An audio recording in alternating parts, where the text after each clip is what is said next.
Nakasyam na biyahe ako simula kaninang 6:47 AM hanggang ngayong 7 PM. Ang una kong biyahe galing dito sa Batasan, papunta naman ng Star Mall, Mandaluyong. 224 ang pamasahe ni ma'am. Nag-tip naman siya ng 26 kaya naging 250. Ang kasunod naman na booking ko, siguro umabot ng mga 15 minutes ako sa Mandaluyong. Malapit lang din yung pick up.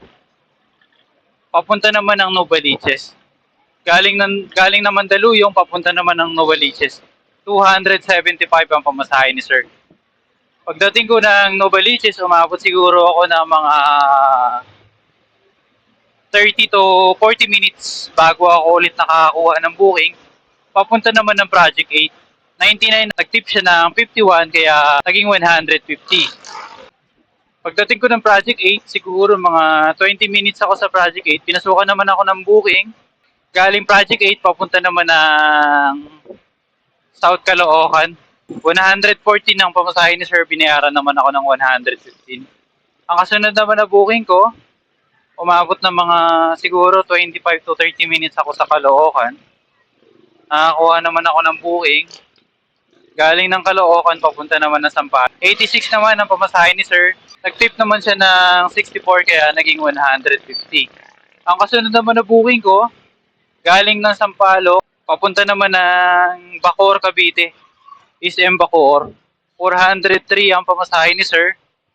Binayaran naman ako ng 405. Pagdating ko ng Bacoor, may mga pumapasok doon pero mga papunta lang din sa Cavite. Umabot ako sa Cavite siguro mga 40 minutes pagkatapos ng lumipat na ako sa Las Piñas. Pagdating ko sa Las Piñas, medyo natagalan din ako bago nakakuha ng booking. Umabot siguro ng mga 20 to 25 minutes bago ako ulit pinasukan ng booking pabalik. Galing ng Las Piñas, papunta naman na San Andres. 236 ang pamasahe ni ma'am. Binayaran naman ako ng 300. May tip naman na 64. Nagpahinga ako doon mga 40 minutes siguro sa San Andres. Pinasukan naman ako ng booking.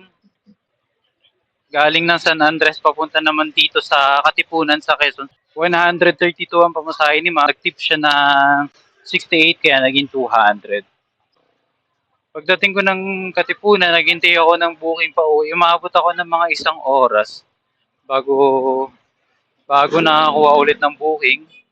Galing ng Katipunan, ang pick-up ko naman SM Marikina, papunta naman dito sa Bataan. Medyo malayo nga ang pick-up ko kay ma'am, 2.8 kilometers, 10 minutes naman ang biyahe ko.